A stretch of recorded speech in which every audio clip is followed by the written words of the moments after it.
Welcome to the 2021 Mobilize Jakarta Summit Series. My name is Nora Pena, and I'm the head of the Mobilize program.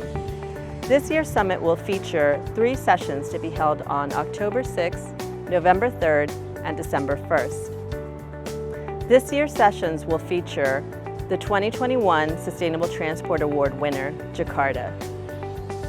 Introducing our first session is Heather Thompson, ITDP's CEO. Good evening, good morning, and good afternoon. Welcome to Mobilize Jakarta. To kick off the series, I am honored to introduce our keynote speaker, Governor Anies Baswedan. Governor Baswedan was elected to his current position in 2017, and since then, he and his team have initiated the City 4.0 program, connecting government, citizens, and the private sector to develop a happier capital city. Additionally, he has worked with various stakeholders, partners, and Jakarta officials to bring Jaklinggo and other innovative transport programs to life. Please join me in welcoming Governor Anies Baswedan.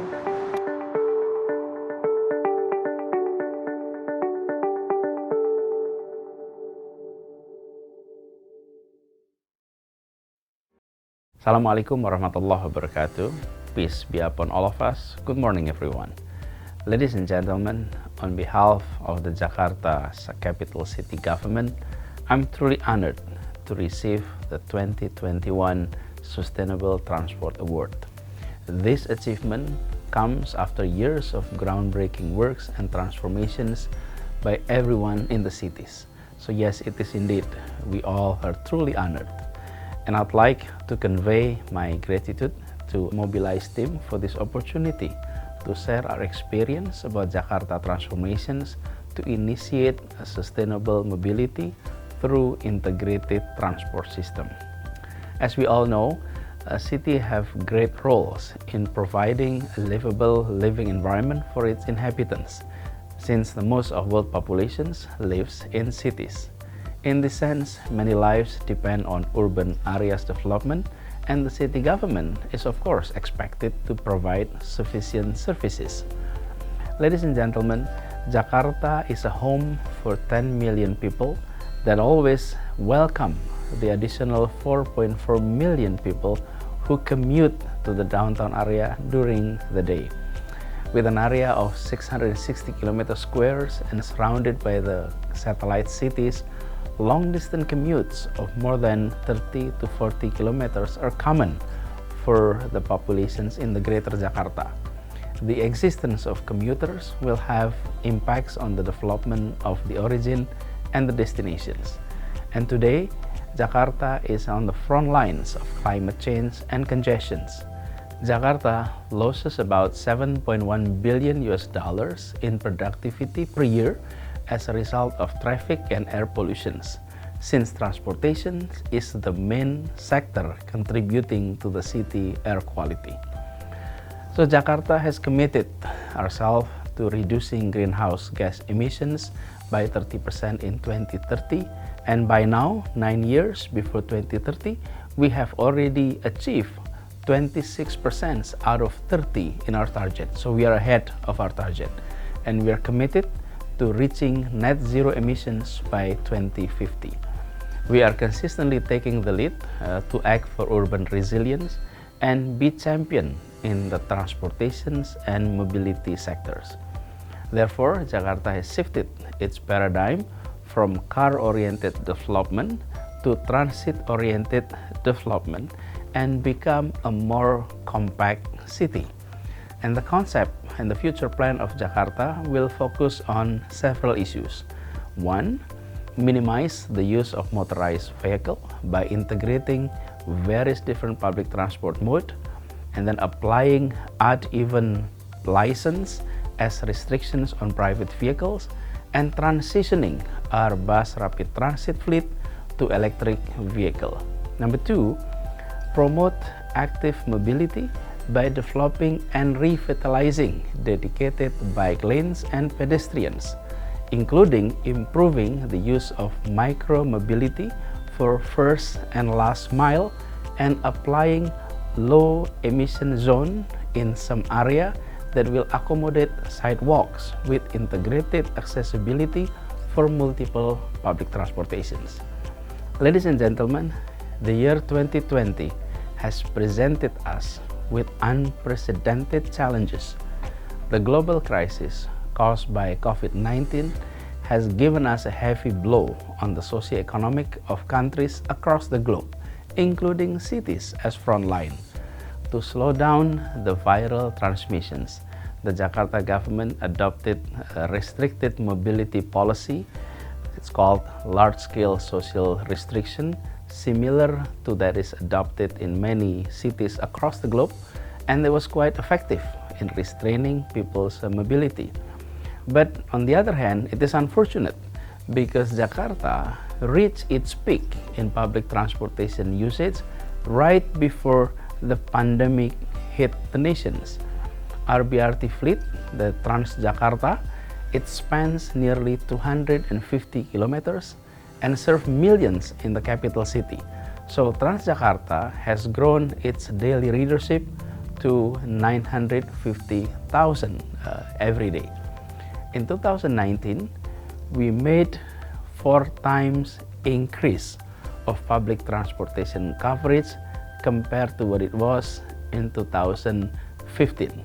In 4 years, it increased 4 times. It also increased 82% of annual ridership within the period of 2017 to 2019.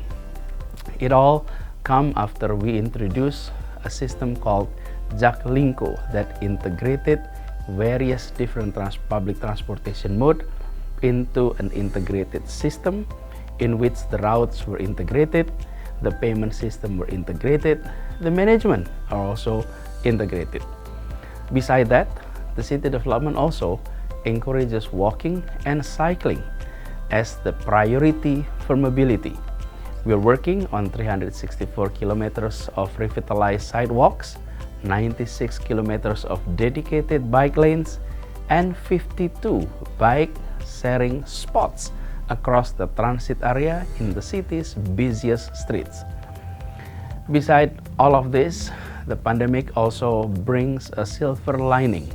It is also a momentum to envision, to redefine the city visions for the futures, to build Jakarta that is resilience through sustainable mobility. Therefore, our government, the city government of Jakarta, took bold actions to maximize its opportunity. During the pandemic, cycling has gained popularity. The number of cyclists increased by 10-fold, and we are responding by adding additional pop-up bike lanes across the city.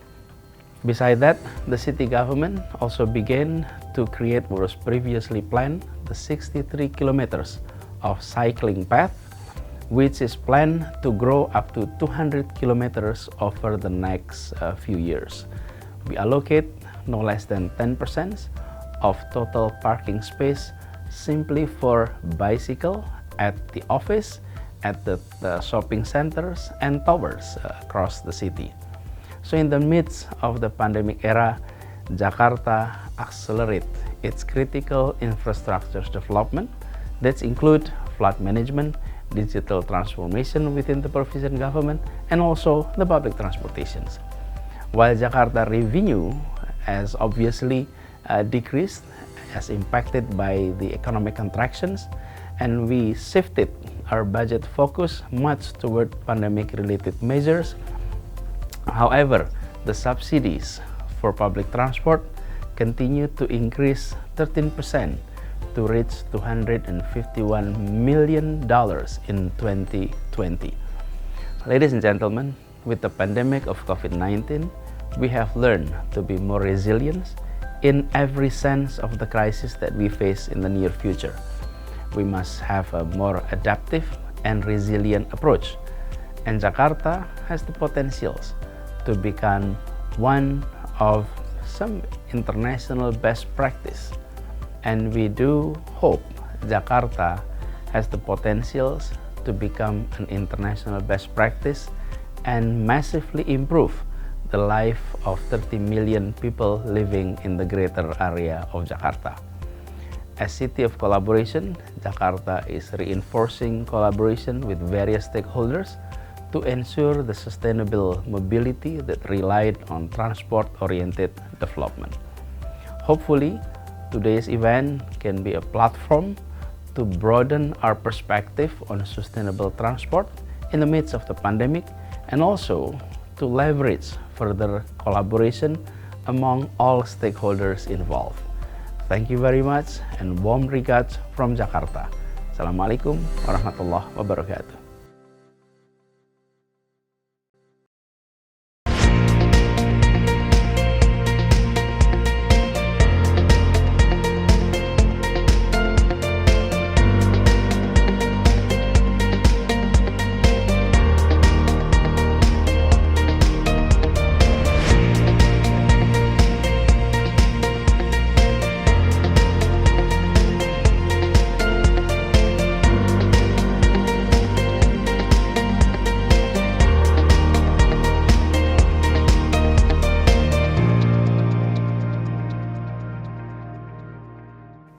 Assalamualaikum warahmatullahi wabarakatuh. Peace be upon us. Good morning. It is with great pleasure and privilege for our city to have received the 2021 Sustainable Transport Award. Truly a remarkable collaboration work between all elements. Ladies and gentlemen, we in Jakarta really put in mind that city should lead the way in the race against unsustainable practice in urban development. We must radically transform ourselves to lead sustainable growth, and that is exactly what we are doing in Jakarta, realizing how the transportation sector has been the dominant contributor to worsening air quality. The Jakarta government focuses on expanding more efficient and integrated modes of mobility for the citizen. Let me share a bit of what we have been progressing in the last 2 years and the future plan. The first one is station reform. As we all know, in 2019, Jakarta had 2 new public transport modes, the MRT and LRT. Our continuous evaluation suggests that if we want to experience leapfrogging to a whole new sustainable lifestyle of traveling, we need to escalate the system and ensure there will be intermodal integration between existing and new modes. Since then, several stations have been revamped throughout 2020 and 2021. In 2020, there were 4 commuter rail stations were integrated with MRT, BRT, and paratransit. Those are Tanah Abang Station, Pasar Senen Station, Juanda Station, and Sudirman Station. In 2021, we proudly share that another 5 commuter rail stations are integrated, and 1 MRT station is also integrated with 2 BRT corridors in Jalan Sisingamangaraja area, known as CSW. Ladies and gentlemen, let's go into some more details on the CSW station integration. CSW area was initially only served by intersection 2 Transjakarta corridors, which the connection between both corridors is not the most accessible one. MRT then operated in March 2019, passing right under CSW elevated BRT station, and followed by the revitalization of its surrounding, including the pedestrian facilities. It encouraged us to create a seamless connectivity that serves people inclusively, plus give them pleasant experience while commuting. CSW station integration does not only serve as a sky bridge for passengers, but the 5-story transit hub also utilize the in-between space with commercial areas, including retailers and shops.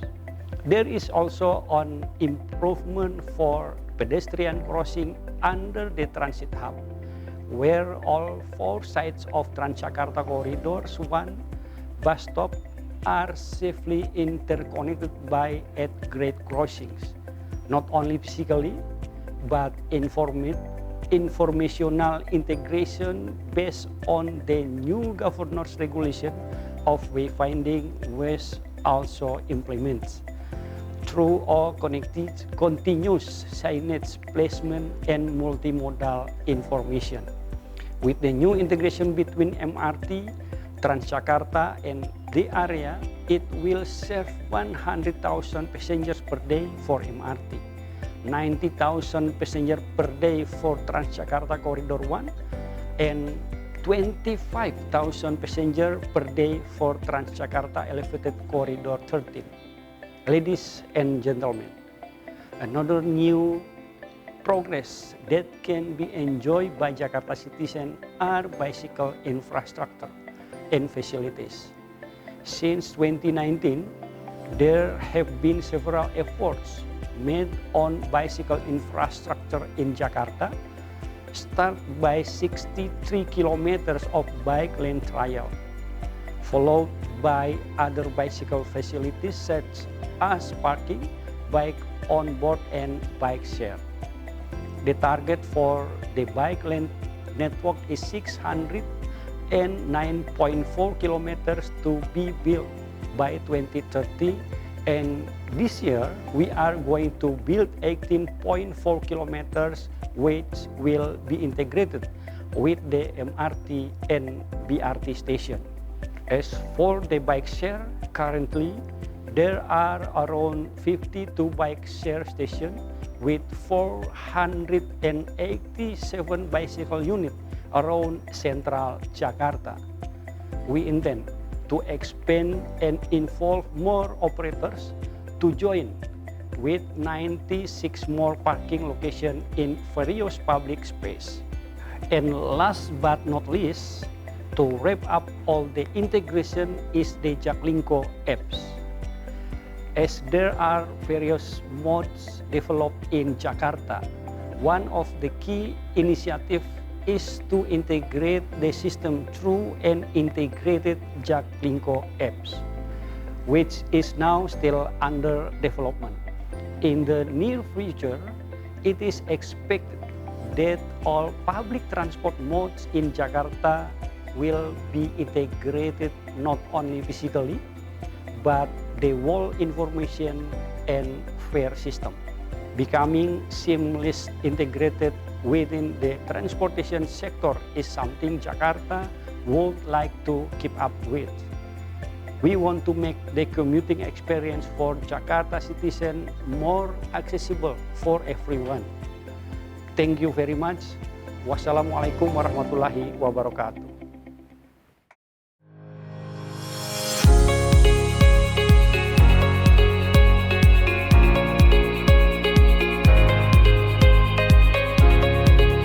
Ngerasain memang sangat membantu banget karena kondisi saya dulu cuman ada KRL aja, sekarang udah ada MRT integrasi dengan bus, jadi ada beberapa alternatif yang bisa saya pilih untuk ke kantor. Ngerasain banget kayak ini Tanah Abang kayak baru tahun ini ditata jadi tempat yang terintegrasi dengan semua moda, jadi ada Transjakarta, ada KRL juga nyambung jadi satu. Ada kartu Jaklingko juga, jadi kemana-mana juga jadi gampang deh sekarang.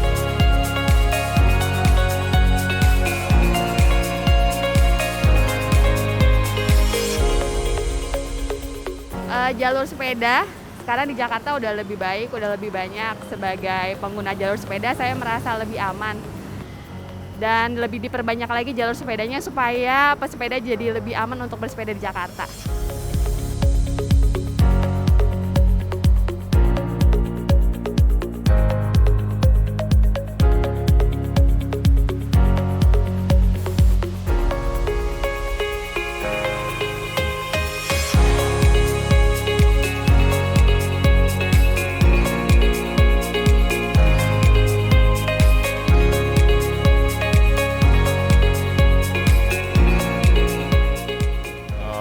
banget berkembang ya dalam waktu 5 tahun terakhir. Ada banyak banget inovasi baru yang datang ke Jakarta, dari MRT, KRL jadi makin baik, terus Transjakarta juga rute sekarang kemana-mana.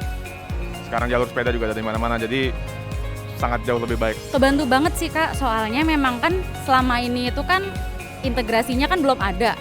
Jadi ketika ini sekarang udah ada, itu sangat kebantu. Apalagi antar moda gini kan, terus ditambah ada wayfinding juga. Jadi memang ya kita lebih kebantu aja sih, terutama kayak gue mau kemana, gue harus transit kemana, gue harus naik apa, jadi kayak udah ada gambarannya.